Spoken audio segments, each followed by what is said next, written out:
Meeting was called to order at 7 p.m. by Rich Fortier, John Slusher, Buck Spain, Gary Dale, and John Angus were not present.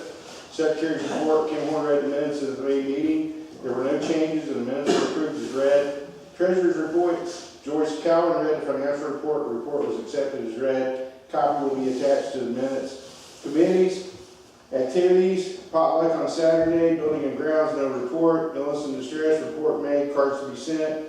Welcoming, no report. Roads and ditches, Curtis Strider, report made. Boat basin, check Calvin, report made. Cleanup committee, Tom Delaney, no report. Unfinished business, there was none. New business, nominating committee activated by President Richard Fortier, Jim Lawton, the chairman. Discussions held on conditions of roads, ditches, and waste pickup from the storm, tabled to officers meeting. Discussion held in reference to rebuilding of damaged stalls and walkways due to storm damage. Bill Reynolds made a donation of $100, and Chet Cowan made a donation of $7 for the establishment of a boat stall repair fund for damages incurred during the storm.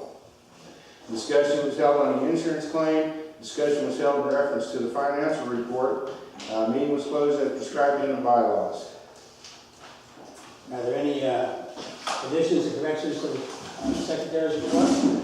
If there are none, you know, accepted as read. Thank you very much, Kim. Our financial statement as of October 2017. Our general fund beginning balance was $33,107. We had deposited $297, disbursement of $1,099, for ending balance of $32,314. Flea market fund was $597, had a deposit of $16 to get an ending balance of $613. Flea market beginning balance $300, ending balance $300. Bring the total of ending balance of $33,227. Excuse me. Boat stall fund beginning balance $6,322. Disbursements $40. Ending balance of $6,281.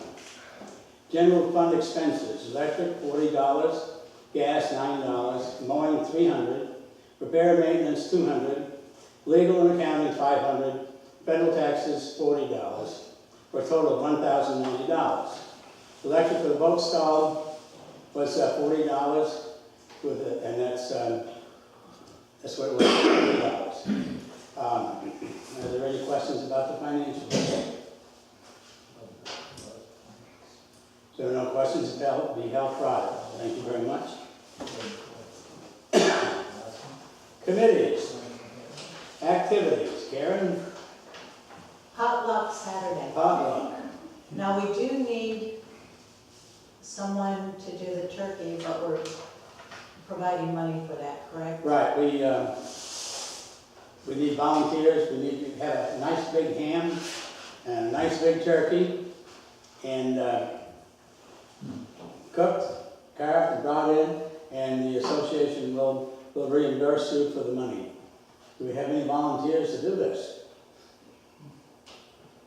I could do a ham.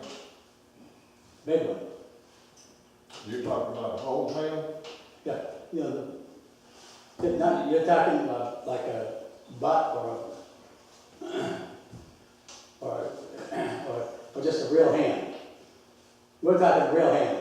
Well, he's asking if it's a whole ham. Yeah, it's a whole ham. Yeah, You really. want a smoked ham or a French ham? What kind of ham you want? Usually they're smoked, so all you have to do is just get them hot and it's carved. I don't know if you can find a whole ham that's been smoked. Well, I don't care. You know, if we have a ham, that'll be fine. Like 20, you're thinking maybe 20-pound ham? Yeah, that's a big ham. Yeah, And a turkey too? yeah. You expecting 100 people? No, but when the food's free, they go through it right down.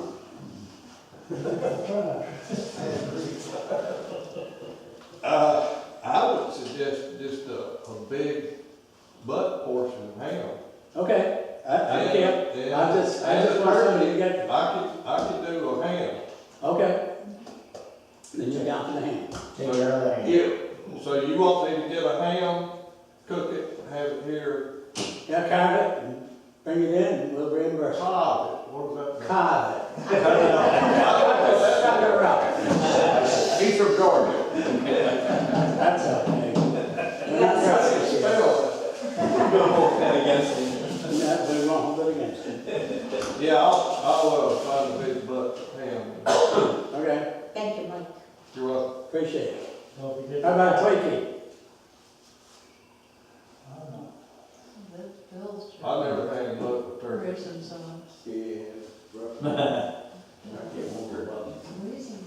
Well, if we don't have turkey, we'll have to have nuts. Yeah, I can do two.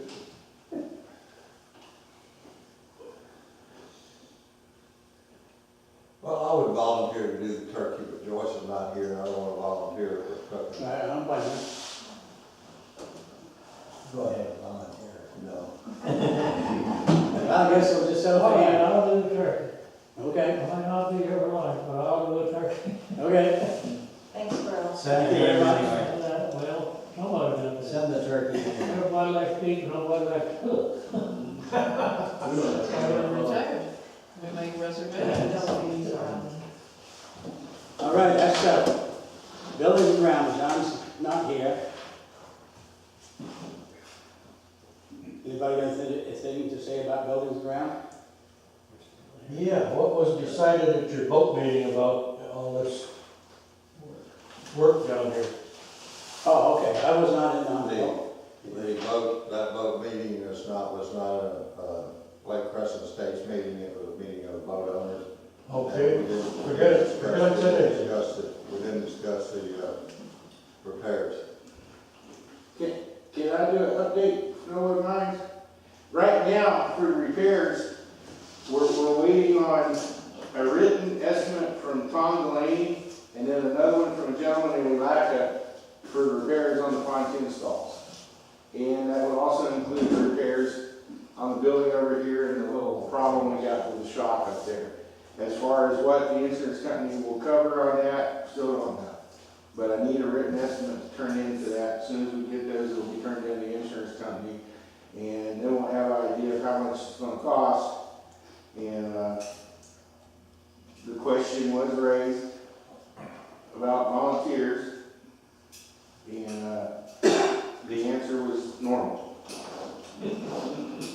Well, that's another thing too, we gotta look at, do we want to, as a group, do we want to repair this dock first, or do we want to repair the pontoon dock or the long dock first? I would suggest we do the long dock first, because that lets the boat owners with stalls out there have access to their boat stalls. All of the boat stalls in the basin are accessible, except for the center one. And we can make that accessible pretty easy with just a patch. So I would suggest that major repair be concentrated on the outside dock or on the long dock first. But I've been kind of waiting for some more folks to get here, and I've been waiting for an estimate to see if we want to do it ourselves or if we want to hire them if we get a good bid from somebody local.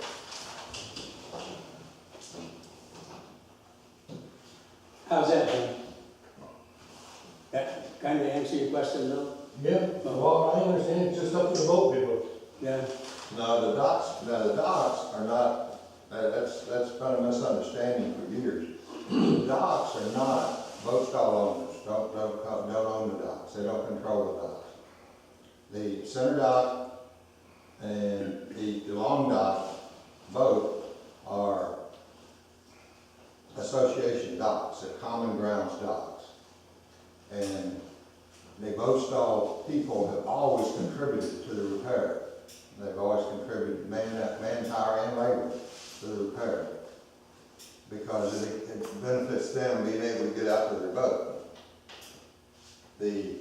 I've heard grumbling now about people saying don't rebuild the fishing dock at the end of the long dock, because that's the most, that sticks out the furthest, and that's the one that gets damaged the most, is the pier up there. So, I don't know right now, I don't really know right now until I get, talk to some bunch of people. I might as well talk to a small group here, but what do y'all want to do with the docks? You want to rebuild them? You want to patch them? You want to not do anything to them? I mean, you know, Doesn't it kind of boil down, if you're not gonna do nothing to them, I guess everybody would be getting their money back, wouldn't for what? they? If they can't use their slips out there, why would they have money involved in it? Jim, that's another thing that people don't really understand until, when you buy the stall, your money goes to the stall. That's what the stall costs to build it. That money don't go on file for the association somewhere. Don't go put in a bank account for the association. That money goes transferred over to the previous owner of that stall that you bought it from. So they get their money back. So the owner that sold that stall gets his refund, and then you got $1,850 in that stall. Your $1,850 is standing there. So there's for years I've heard people say, hey, we got this boat stall fund that should have a lot of money in it. The boat stall fund, when all of these stocks were built the first time, there was zero money in the boat stall fund, because all the money went to building what was there. And through the years, since we have to sell, or not have to, we do sell within the community. When I buy stall number 51, or I think 58 I've got out there, the $1,850 that I put in stall 58 went right straight to Phillips Williams to pay him back for the $1,850 he had. And the same thing works on the little stalls. It's just less money, $681.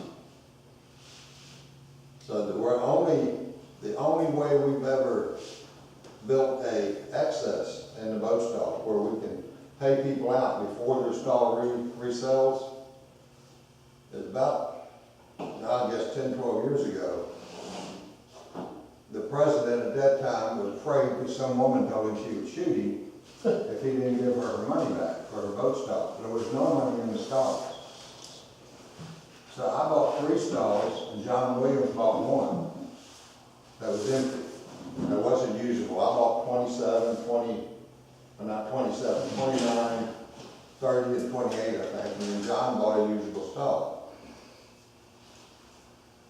And we give us enough money then, they give us about, I don't know, $2,500, $2,600 that we could pay somebody back before their stall was sold again. Because originally, you turned your stall in, you didn't get a dime back until that stall was sold to another individual.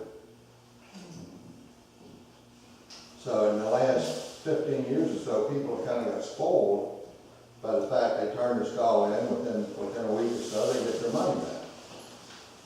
Because we've got a little bit of money sitting in the stall. I think right now we got $6,000 because it's accumulated over the years. Because we don't always spend as much as we don't always put as much into maintenance as we take in fees.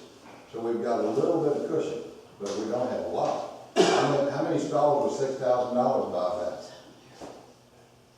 About 8 of them out here, the little ones. 8 or 9. Yeah, about 8 or 9 of the little ones, and maybe 4 of the big ones. So we don't have a lot of excess money in the boat stall fund.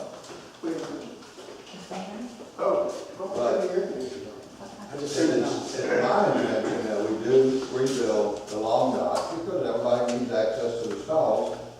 And a lot of people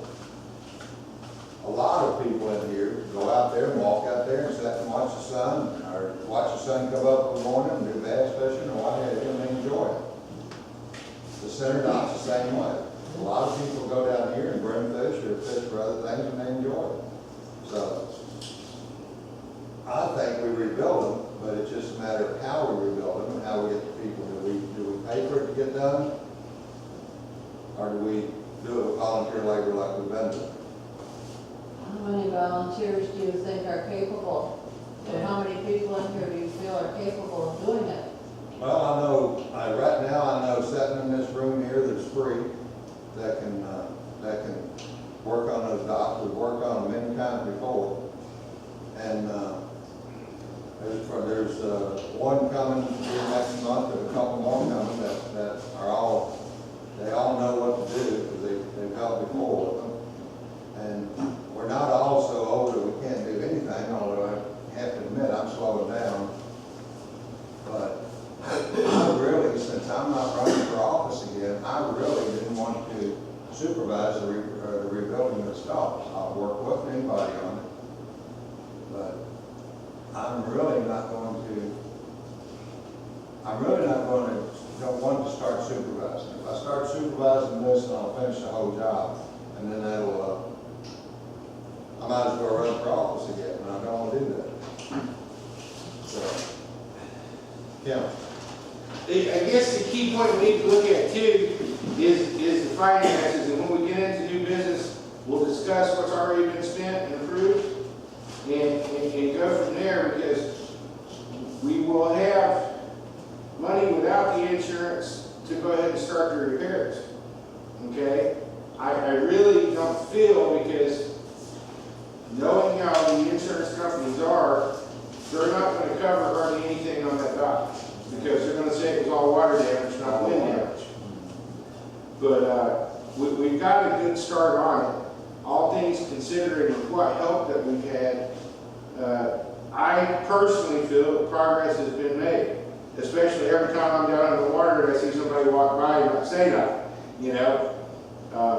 But once the rest of the people get down, we can do more repairs. But the three people that we have, actually four, Danny Hawks that don't even own a boat, and every time we work, he's with us, help. That would be a good thing. Another issue is how much is that going to cost? I've heard $45,000, $65,000, oh, nothing less than $100,000 to repair it, but we don't have a written estimate yet. That's where we're waiting for that. So we have salvaged a lot. And some of y'all wasn't here when right after the storm and the three-week northeaster we had, and beat the heck out of us. But we've salvaged. If you notice, we got 2 piles of lumber down there. One is new lumber that we bought from last year's money to start the repairs. And we really haven't had any good weather to start it yet. I mean, for 3 weeks, the wind has blew 20, 30 miles an hour almost all the time. But the other pile is salvage lumber that we've salvaged, that we figure is good enough to use for planks and stuff like that to cut down the stuff on new ones. So we've put a lot of work in fishing that stuff out of here and getting it up here and taking the nails out one thing or another. So the repairs have already been started, although you don't see any repair done yet. So we will eventually, in the next, I was hoping this one Bull Horny over in Fort Lac is supposed to give me an estimate this week. And I haven't heard from him yet, but then I've been out of pocket running back and forth to Orange Park all week, so I don't know if he tried to call me or not. But, if he did, he didn't. I didn't recognize the number, didn't pay no attention to it. So, that's about all I've got on the boat side. We are planning on, unless somebody tells us otherwise, we are planning on repairing both docks, or both fishing docks. Thank you, Chaplain. Illness and distress, Mary. I sent a card to Tony Fabio. Darrell told me he's having a very difficult time breathing, and he's on oxygen, Mary. and that maybe, Personal. Nothing personal. yeah, okay, and also to his county. Thank you. Did anybody know someone that should be receiving a card? If so, let me know. Buck Span had a heart catheterization today. And Today you had it? Hadn't heard back Yeah. the result. Okay. Got that, Mary?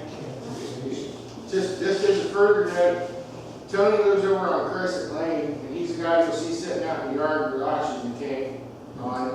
And he's really a great guy. And time to time, if you're driving by and see him out, say hi. Big reason is it makes him smile. And it don't cost you nothing. you know, just wave at him and say hello, and he likes right up. What's his address? I would have to drive by his house and look at the house. He's on the roster. Not Yeah. right now. Yeah, I'll look for him. I ride the bike every day, so. When you go up through and go south on Crescent Lane, he'll be on the right-hand side. Right-hand side. Okay. Okay. Okay. Welcoming him, I never worked. okay, roads and dishes. Kurt's, roads and dishes. Roads and ditches, Kurt. I wish I wouldn't mention those ditches. No, wishes, I said by mistake. Let's eat it off. Well, we had some good volunteers, and we've done all the roads except Bass, which is going to have some, work done on it. Yeah. And, I called Bill Pickens, our commissioner, today, and asked him about all our, the storm debris that's on every lane. And he's gonna hopefully work with the county to get us some help. Louis, Bill? there was an article in the paper this morning I saw. that supposed to start again.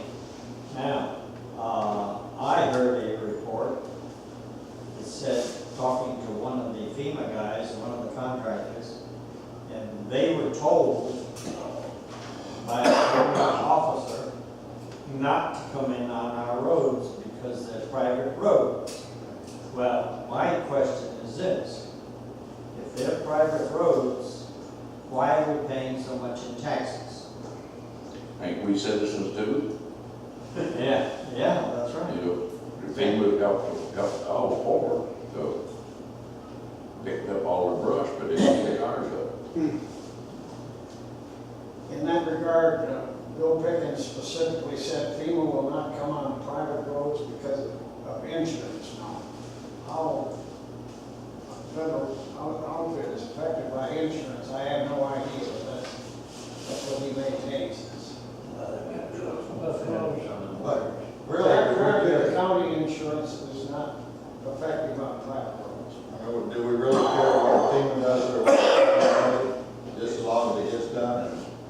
So if they're gonna start doing it, if they're gonna come in and pick it up, then let's give them a chance to come in and pick it up. But I guarantee, FEMA won't come in there, in our area, I guarantee you that. Yeah, trucks won't fit. What's your reason for not coming? Well, because they tell you, I'm federal government, and I'm not allowed to come in and do any repairs or any pickup on private property. Well, it's not private property, it's just a road. But the Not a roads, contract. the roads are. It's Lake not Crescent just State this Road is area. private property. Our friends live down the road down here, and all their stuff was brought out to this highway here. And they picked And it they up. picked it up. But if we was to haul all of our stuff out to this main road, when they come down the road, or Lake Shore Drive, Yeah. they would pick it up. But my contention there is, if I load it on a trailer and haul it out here to the road, I might as well just take it on over to the dump and dump it, you know? But the thing I can't see is why they say that they can't pick it up on private property, private roads. We pay taxes to the county and FEMA does the whole state. Well, they're contracted by the state, yeah. I don't know why they can't, I don't know why they can't come in here and pick ours up like they did everybody else's. Well, I'm not, I They don't say know it's that a either, but I know they won't do it. I burnt mine up, I ain't got mine, gone. well, It was the same last year that Hurricane Matthew. And it was the same in Not coming in 2005. our area, but the county, it took them a couple of months, but they came and got it. Well, it was in the paper this morning that the county is going to restart again in, about 15th of November. 15. If they don't, and if you call them, they will come immediately and pick it up. I did that last year. And then this year, I saw them coming down the road. They weren't picking up anyone's except Jim's on the corner of Lake. I stood in the middle of the road and pointed to my pile, and they collected it. So But if you call them, last year I called them, and they came out right away. Listen, it's been over a month and a half, and you've not picked up this brush, and it's cut according to what you say it should be. They came out right away and picked it up then. Well, people started calling the county commissioners, maybe something would be done. Right. Yeah. This Pickens, that man says he'll pick it up, let's give him a chance to pick it up. Yeah. Okay. Boat basin, Jeff, you got any more to say? Well, we discussed boat basin a little bit, but, going along with the boat basin, I also had the boat stalls. There was, none of the stalls in the basin proper were damaged, except one, and that we need a apron rebuilt on one of them. It's parked there, but it's got one or two boards missing off of it. There's 4 stalls out on the long dock that need to be rebuilt. I wasn't planning on rebuilding them until we get the long dock out to them, so we can have access to them a little easier than walking all that distance in the morning. Okay. So we'll get to them as we get to them. Not gonna be a quick fix, guys. No, that's right. Thank you, Jeff. Cleanup committee, Tom Blair, no report. I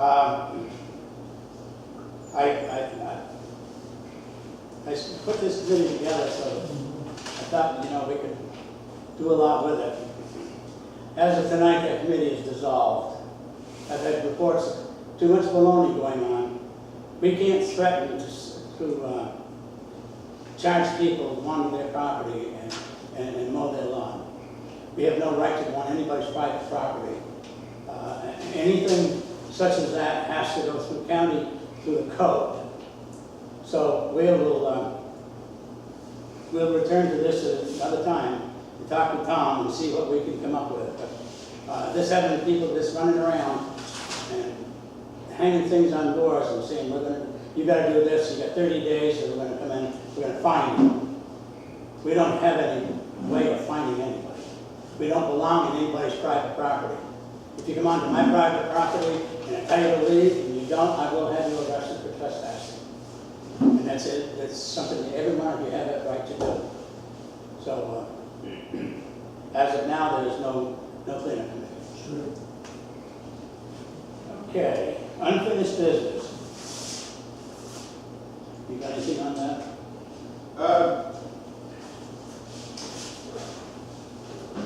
Sent an email to the county in reference to a complaint that was very loudly reported to me about 40 cats being under the condemned house on the Pine Creek Trail. And Mr. Pickens told me that he would give me an answer, but it might not be what I like. And I think it was Bob Pierce is the director of animal control. And the rest is just, I'm not going to go into the BS. In short, we're going to have to capture the animals. We're going to have to use our traps. We can purchase traps, okay? Of course, the county will rent them to us with a deposit, but I think we've got enough owners in here that already own traps that we can take care of it. So I'll leave that open on the floor as that, and y'all discuss it ever how you like. Does anybody have any traps that we can use? Yeah. And What happens to the cats when we trap them? that's Well, we can take 2 cats a week to animal control. Pardon? We can take 2 cats a week to animal control between Monday and Wednesday. Okay? 2. That's all they'll accept. So is that efficient? No. That's And if we start this program, trapping the cats, who's going to do it? Who wants to fuss around with wild cats in a cage and tie them down? They get nasty. Nasty. Mean is nasty. Yeah. So anyways, that's something to think about. Got a hand up. So we really can't move forward on that until we have somebody that, in the community that's willing to manage the traps. Yeah, somebody's gonna have to do it. And take them to, where do you have to take them? What? That goes to Blacktop, isn't it? Last one, Yeah. Yeah, Have to so drive 30 miles and get rid of them. Yeah. Next week they'll be back. I got an idea. You got some guys, some people that speed. Big rocks in the traffic, so no, We we can't can't get rid of them. No, Chad. Does Kim need to, Kim, do you need to address that you was telling me about the, that you found out about the or the mowing? So that the people that want to. Going into the business, yeah, I got a whole bunch of stuff in new business. Oh, okay, you got that covered, okay. Yeah. Okay.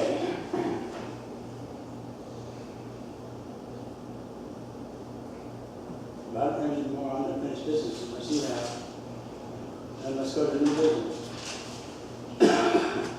Okay, a lot of items we discussed last night, and one item that we did, according to chapter 720, we posted a mowing contract out there, and it's not clear enough or precise pertaining to the law.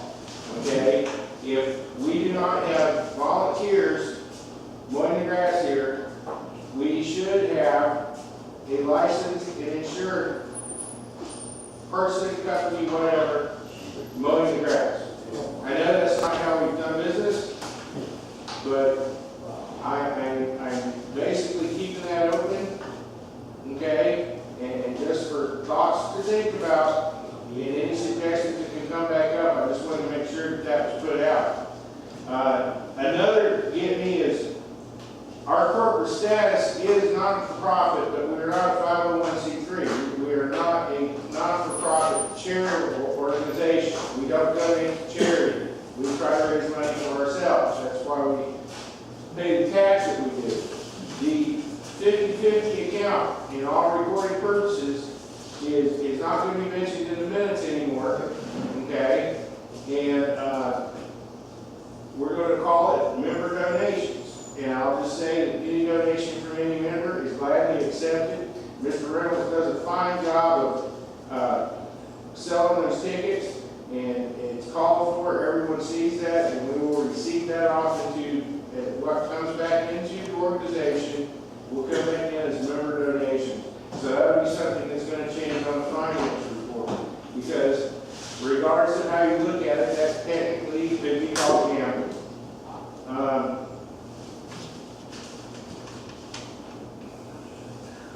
We had a long discussion on posting of a late list of people that were late paying their fees.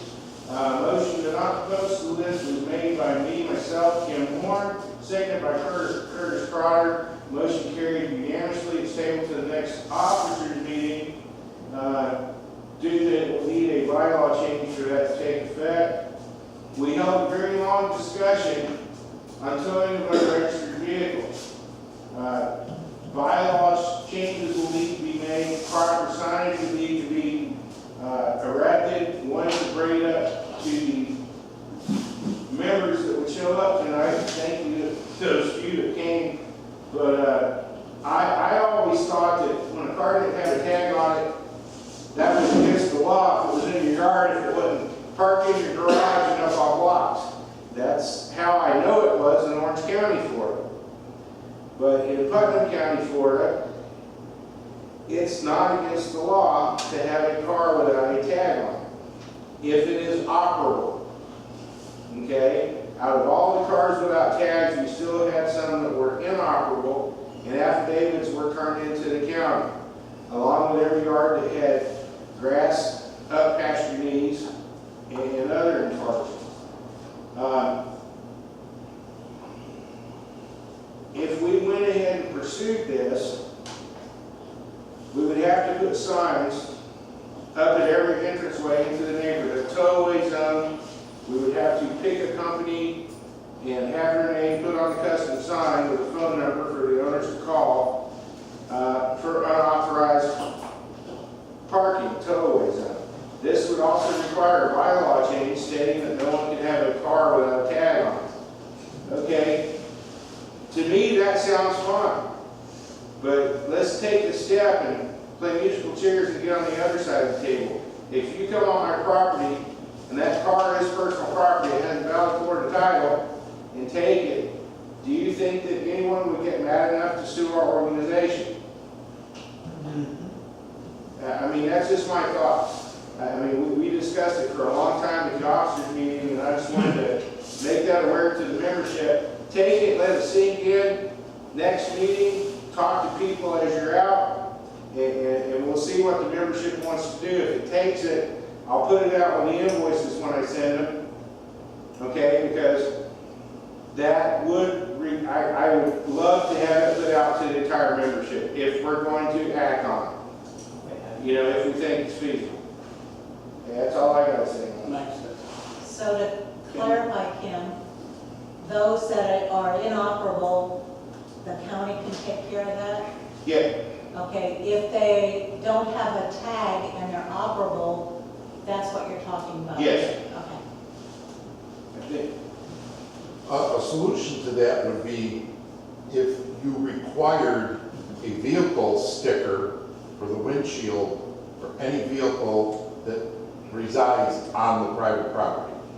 So every vehicle that's sitting there, if they have 3 or 4 vehicles, they have to register with the HOA that vehicle and get a sticker that would be placed in the windshield to validate that they are authorized.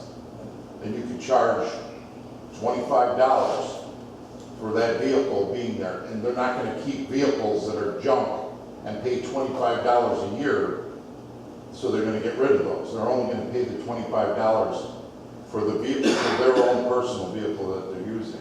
That would eliminate a lot of the problem, and you wouldn't have the hassle of towing anybody or anything, because as soon as somebody has to put out money for an HOA vehicle sticker for a dead car, they're going to get rid of it. Very simple solution. Where does that $25 go? It goes into the HOA fund. Or we're not for profit, or we It's make not it profit. It goes roads and ditches, because they're using the roads with these vehicles. We're not getting any road tax here. That would be part of our road tax. Why don't The you $25 per vehicle would go Yeah. right into the road budget for road tax. Why don't you research that and canvass the neighbors and see how acceptable that is to them, and then come back to us? Because anybody that has a valid, vehicle, I don't think we would have to worry about carts. Carts are not, they're not gonna tear up the roads, but people with cars. If you can go out and survey and get, well, don't survey. If at the next member meeting, we can get a sense of. Put that on the Facebook page. Ask the 26 people what they think. Ask for a vote. What do they think? We'd have to see too about the, regardless of how we act on it, I'll put it on the Facebook page. I don't care. I will put it on there. But for that, any portion of that's taking effect, it will have to be 100% vote on the community. Okay? And there's a lot of stipulations in there on what percentage we have to get something to pass. That's why we have that thing sticking up there on the wall, because I guess I wasn't a part of that, but it's my understanding, looking at the past minutes, that we couldn't get nothing passed, any bylaw changes for almost 3 years. So, Bill, were you around in that? Sure was. Could you elaborate on that? Well, not necessarily, except that, not too much elaboration, except you've got to have 100% cooperative when you're changing the bylaws. And the way our bylaws are going is we're good for any bylaw changes that don't include an assessment or any funding. Anytime we're going to find someone, anything that's got money called, it's got to be 100% vote. Like I said, I can put a letter in with the invoices, but we want to think this through before we act. Okay, so take this next month, think about it. I'll put it up on Facebook. Whatever reports we get, we'll report it to the next meeting, but talk to your neighbors, because right now we just got a handful of people here. A handful of people ain't going to fix the pontoon dock. A handful of people, it's lacking. So leave it at that, and we'll rediscuss the issue then. Immediately after the next month's meeting, all the invoices are going out. Anybody that wants to pay before they go out, come by the house. Anytime you catch me, call me first. I have the pay list pretty much ready, but I'm still verifying. We have a lot of quick claims go on in the last couple of months, and I'm still trying to weed all that out. So, It would seem to me that no matter how you phrase it, that $25 is just a dues increase without a vote, if you did it that way. And you could mark me down as I wouldn't pay it. I'm already, I paid my dues to travel these streets, and that's what I'm gonna do.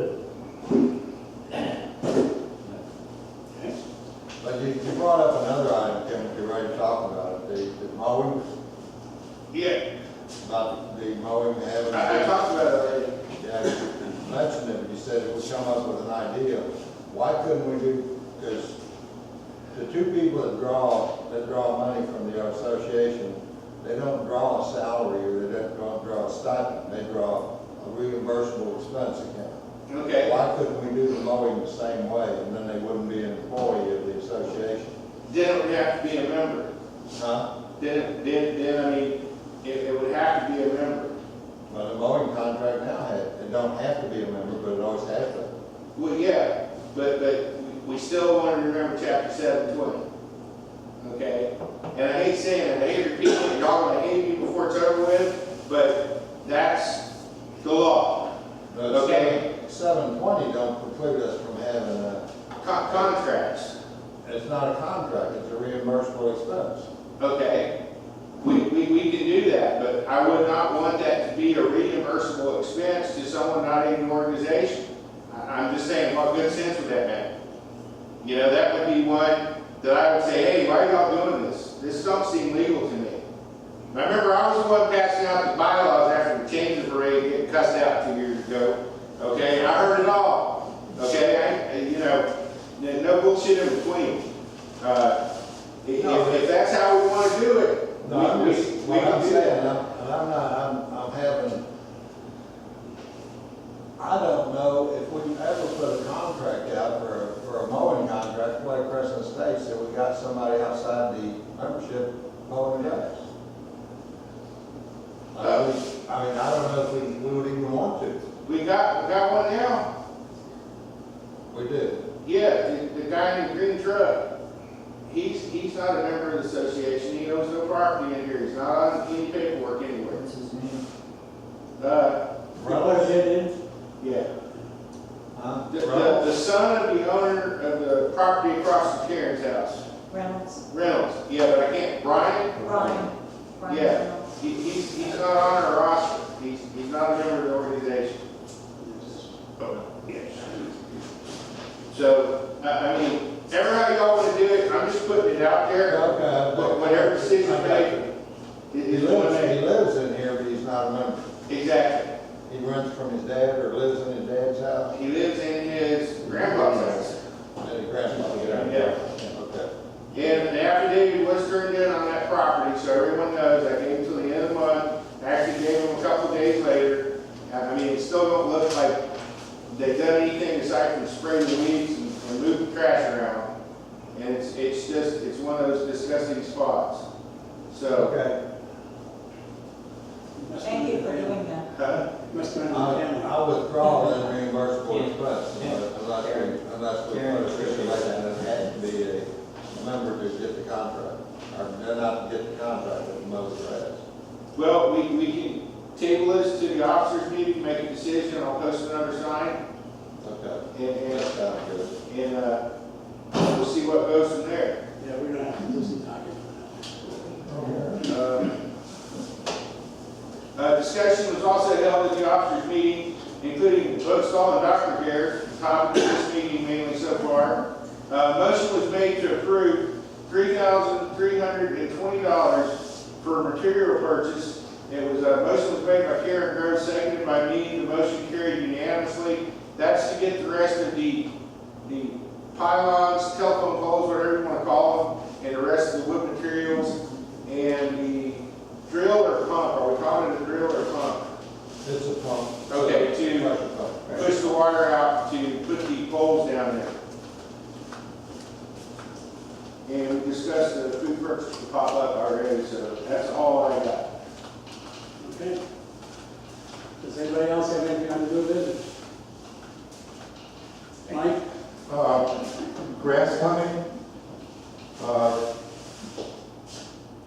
you were talking about you cannot go on private property without the owner's permission. You also had listed an affidavit on 211 Pine, which there's no mailbox, there's no house, it's just a lot. Okay. Next to 211 Pine is 213 Pine and 215 Pine all together.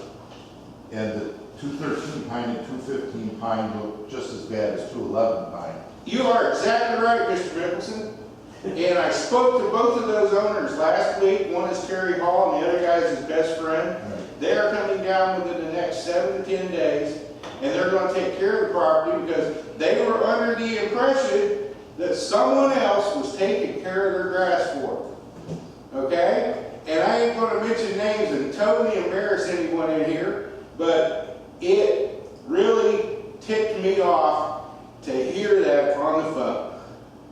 Okay? Whether that's the truth or not, when I see who's wearing a cast, I'll know, but I just, that was beyond me. No, they weren't turned in, because if I'm looking at, I know Terry personally, and I don't think he would lie to me.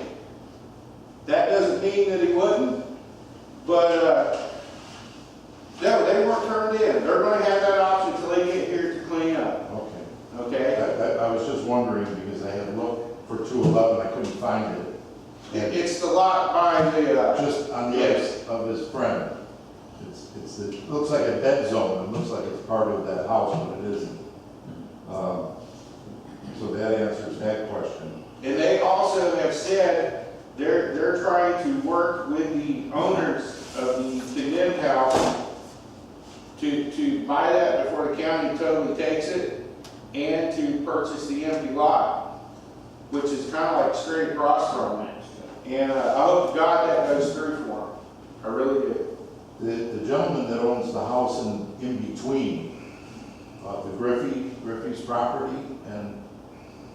The one with the high chain link fence, Yeah. it's, I think it's what, 6 foot fence? I don't, 5 foot, but he's been repairing his house, and he told me that his friend who was working on his house had bought the property between him and Griffin.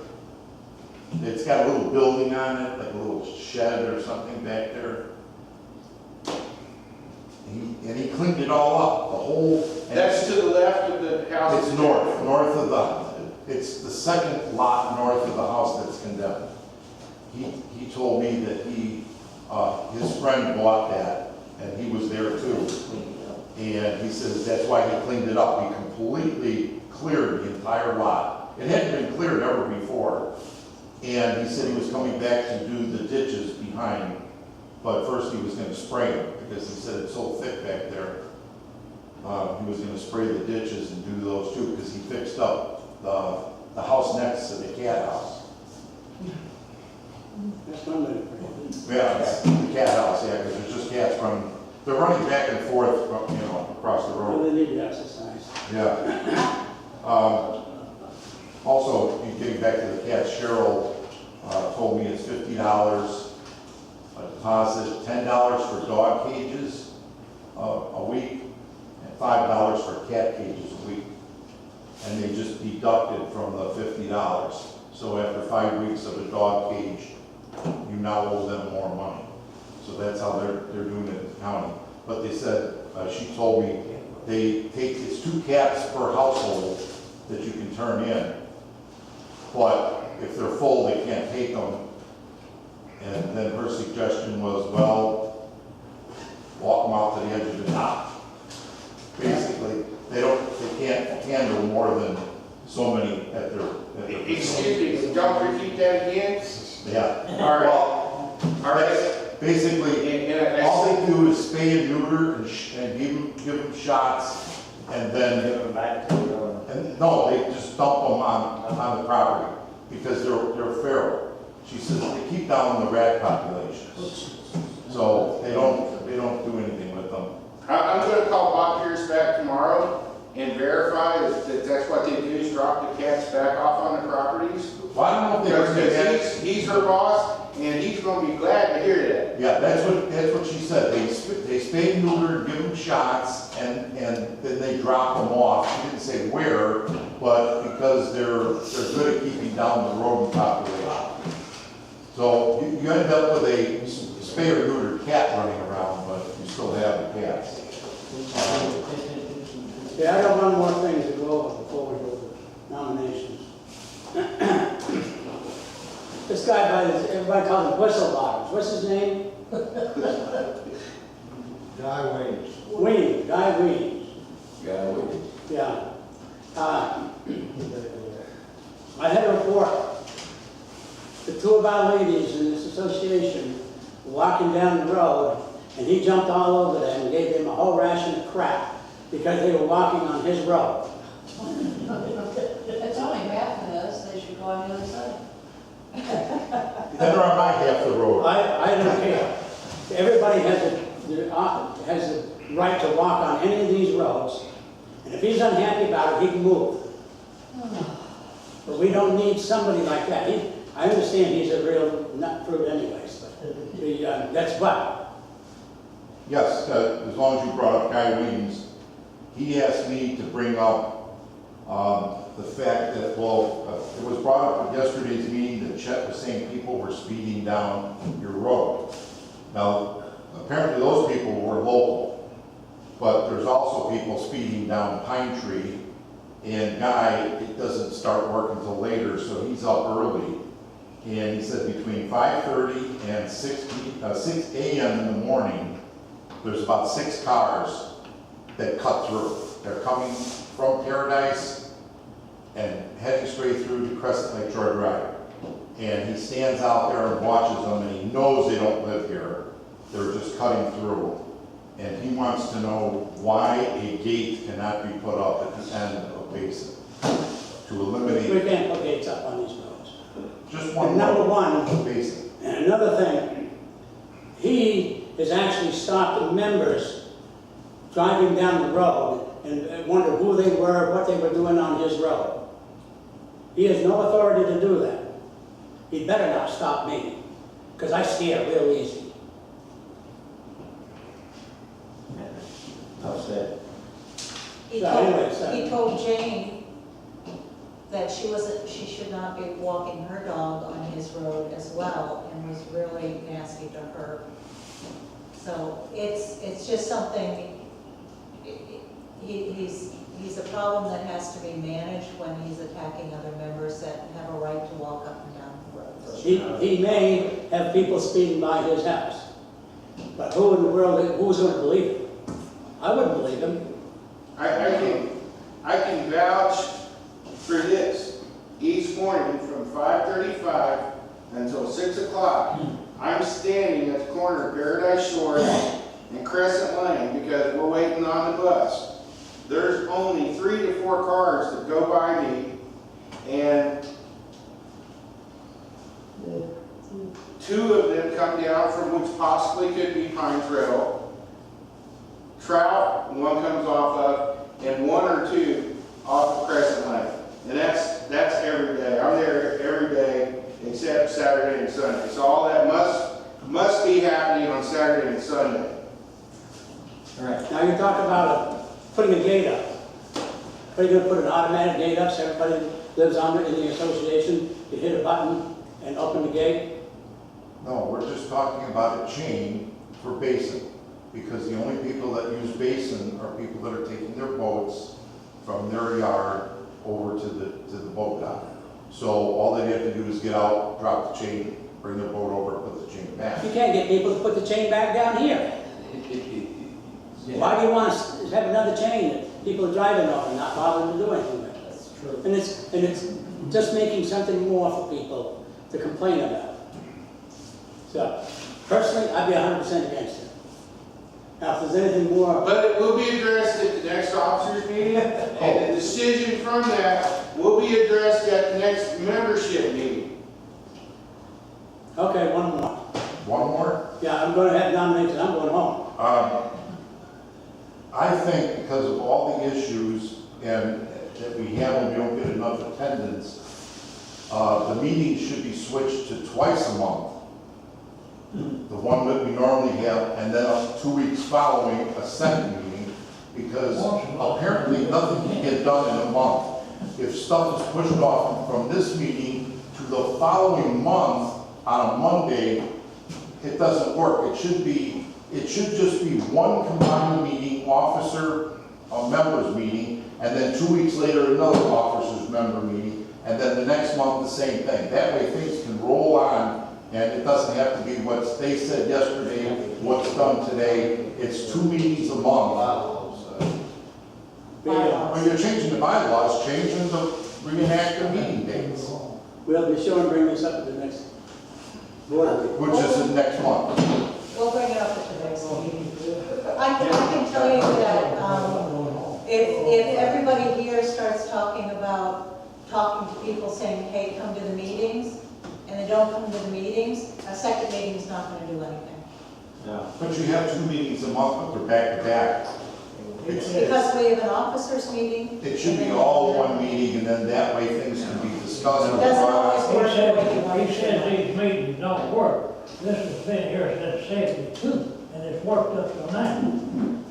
I don't know why it's changed all of a sudden, because you want to change it. The good thing is you wasn't here when John Williams was here. Although you've been dead. All right, so, if we have any more business, How many? we got another meeting next month. Okay, right now, we have, we have an election coming up. And so at this time, I'm going to take nominations from the floor. Are there any nominations from the floor for president? Any nominations on the floor, from the floor for first vice president? Second vice president? Secretary? It's English. Treasurer? And director? Any nominations for any of these posts? Well, what I'll use Reed of office still would concede these.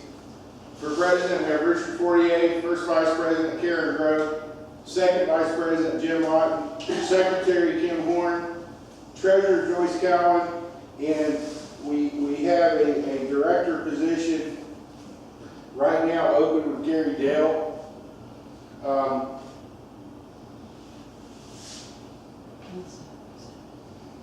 You need another director. Yeah, we need one more director. There's always 2 director positions up in every year. Can we make a nomination? What's that? Can we make a nomination? Sure. I'd like to nominate Don Egnor to fill that extra director position. I'll second. Want to go back on it, John? Third it. If you can't find nobody else, I will. He did such a good job last time. Okay. Thank you, appreciate it. Okay.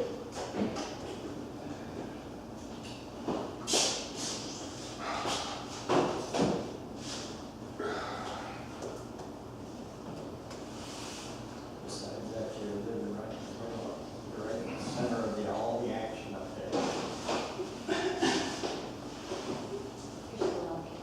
So at this time, I'll take a motion to adjourn the meeting. Wait, Good. Well, you do that. We got member donations. Okay, we'll go with member donations. I wanted to do it by law. Anybody who want to buy a ticket, he's got a couple extra. I got a couple, Well, you got Michigan during the meeting. I got a couple Huh? extras. Yeah, you can during the meeting. Because I'm not gonna put it in the meeting. We have it? Yeah. Okay, nobody needs any right now. We have this is our, what is this, our share of revenue? Our donation Donation to fund. Anyway, we have $11 to the winner tonight. And We call it profit sharing. I don't know whether I got my half.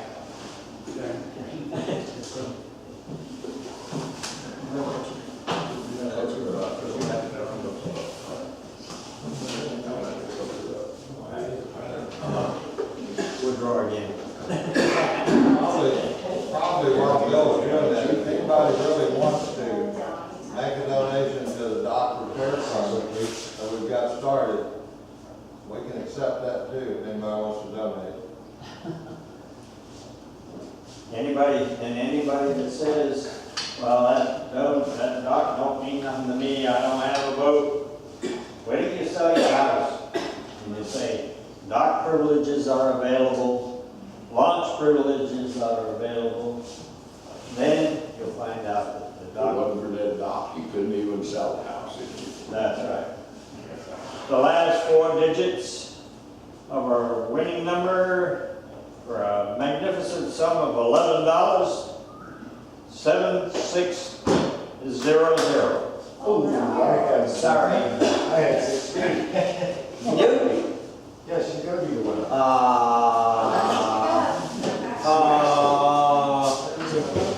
She's been doing something